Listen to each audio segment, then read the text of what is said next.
আলহামদুলিল্লাহ, সমস্ত প্রশংসা মহান আল্লাহ, যিনি আমাদেরকে জুমার দিনে উপস্থিত হওয়ার তৌফিক দান করেছেন।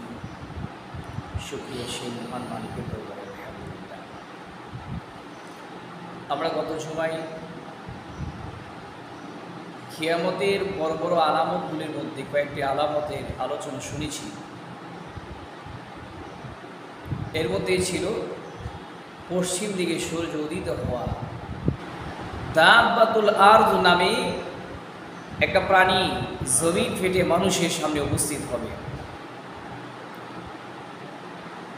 ইমাম মাহদি আবির্ভাব হওয়া এবং দাজ্জালের আগমন হওয়া। হযরত ঈসা আলাইহিস সালাতু ওয়াস সালাম দাজ্জালকে হত্যার ঘটনা আমরা গত জুমায় শুনেছি। কিয়ামতের বড় বড় আলামতগুলির মধ্যে আরেকটা আলামত হলো ইয়াজুজ মাজুজের আবির্ভাব হওয়া। ইয়াজুজ মাজুজ কারা? আগে আমরা তাদের পরিচয় সম্পর্কে জানি। নূহ আলাইহিস সালাতু ওয়াস সালামের জামানায় যখন বন্যা শুরু হয়, বেঈমান কাফের সব মারা যায়। মাত্র 40 জন পুরুষ 40 জন নারী জীবিত ছিল।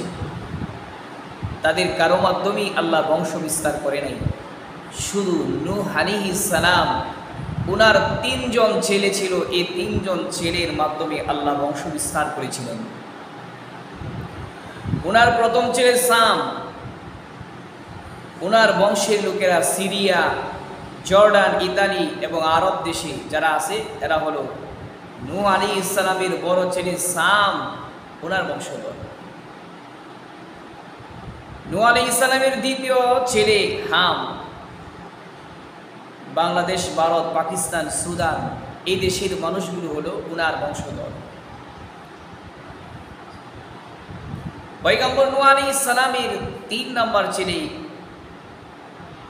ইয়াফিস, উনি ওনার বংশের লোকেরা তুর্কি, চীনা এবং ইয়াজুজ মাজুজ। যেহেতু তারা ইয়াজুজ মাজুজ, তারা নূহ নবীর বংশধর, বোঝা গেল এরা মানুষ। এরা অন্য কোনো প্রাণী নয়। ইয়াজুজ মাজুজ এরা মানুষ ছিল, কিন্তু সভ্য মানুষ নয়। এরা ছিল হিংস্র স্বভাবের মানুষ। হায়ানার মতো মানুষের সাথে তারা আচরণ করত। হিংস্র স্বভাবের মানুষ ছিল। জমিনের মধ্যে তারা লুট তারাজ করত। আল্লাহ পাক রব্বুল আলামিন সূরাতুল কাহাফে তাদের আলোচনা করেছেন।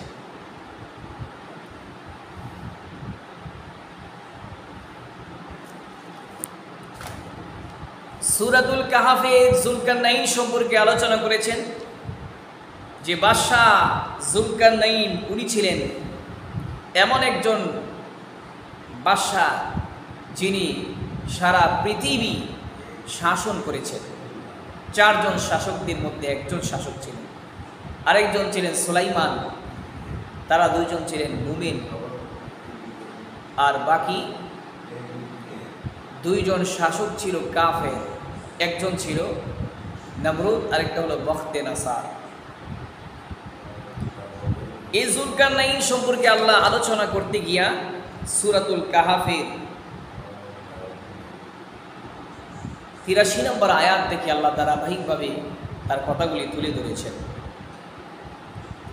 আমাদের রাসূলকে ইহুদিরা জিজ্ঞাসা করেছিল, হে মুহাম্মদ, যুলকারনাইনকে তুমি কি চিনো? আল্লাহ পাক রব্বুল আলামিন এই পরিপ্রেক্ষিতে কোরআনের আয়াত নাযিল করলেন।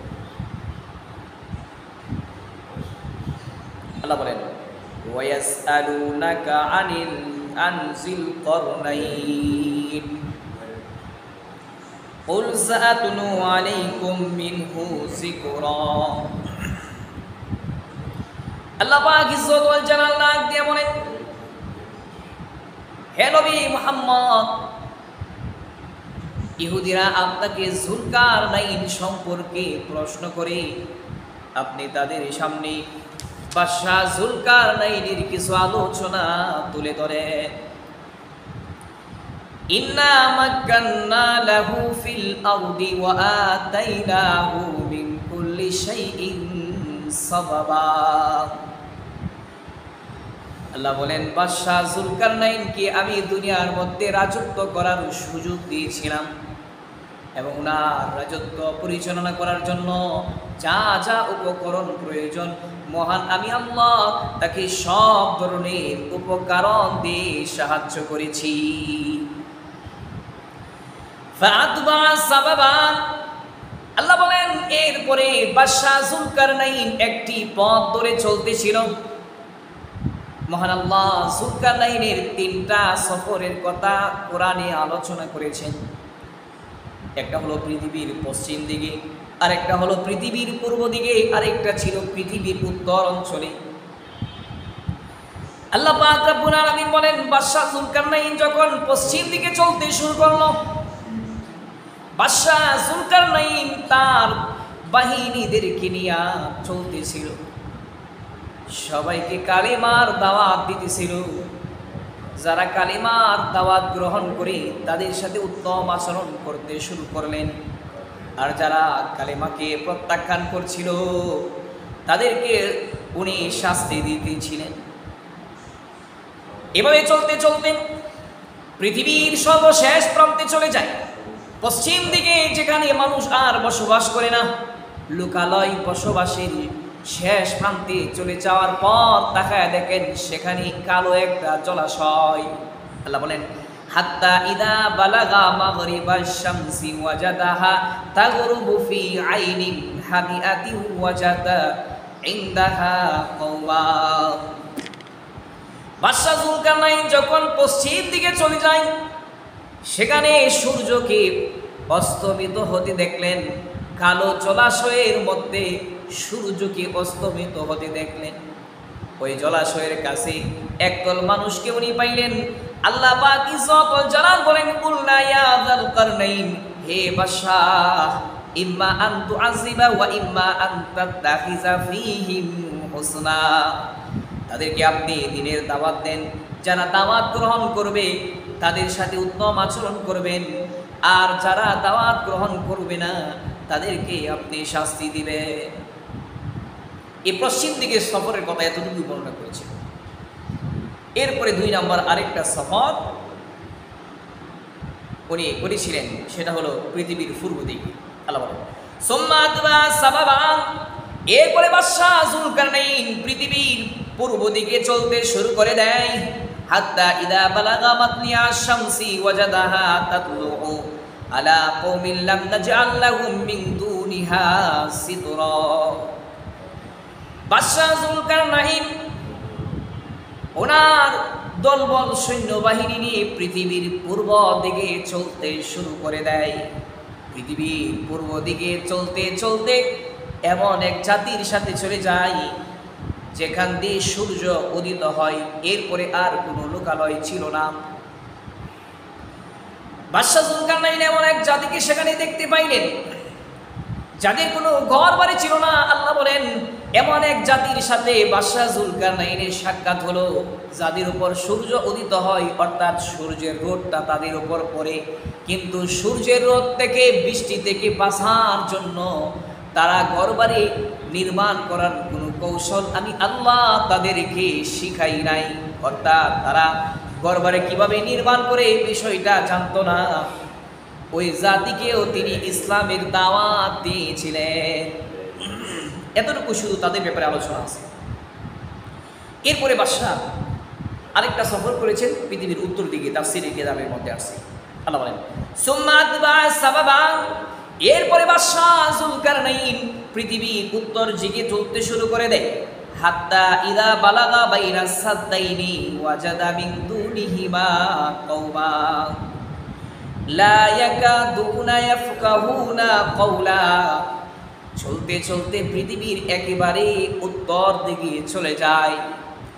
সেখানে 2টি বিশাল বড় বড় পাহাড় দেখতে পাই। ওই দুই পাহাড়ের মাঝখান দিয়া একটা গিরিপথ ছিল।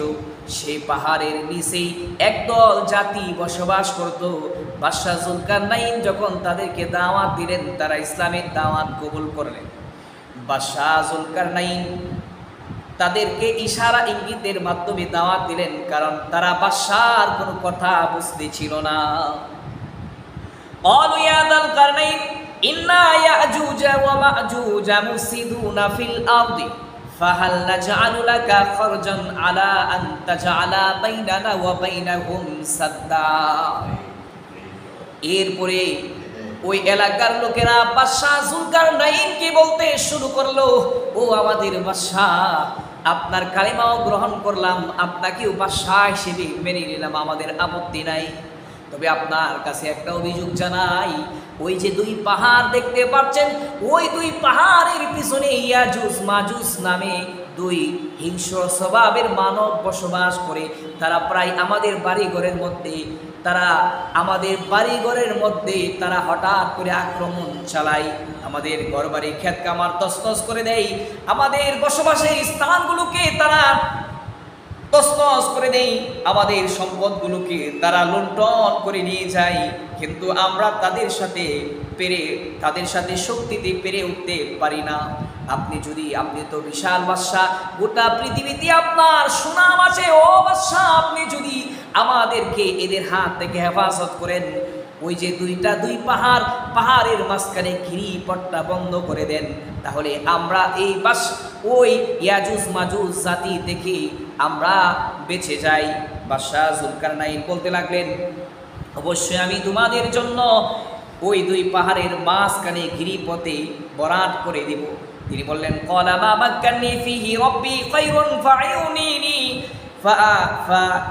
ফাআইনুনি বিকুওয়াতিন আজআল বাইনাকুম ওয়া বাইনাহুম রাদমা।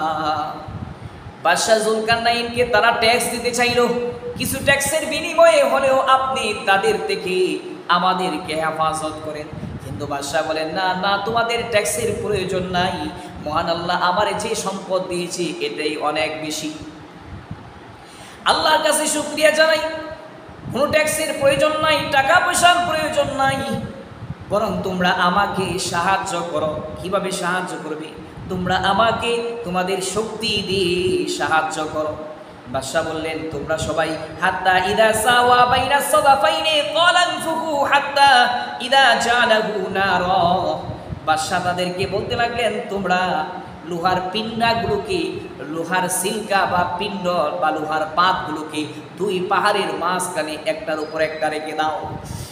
এইভাবে দুই পাহাড়ের মাঝখানে গিরিপথের মধ্যে লোহার পিণ্ডগুলোকে একটার উপর আর একটা রেখে দেওয়া হয়।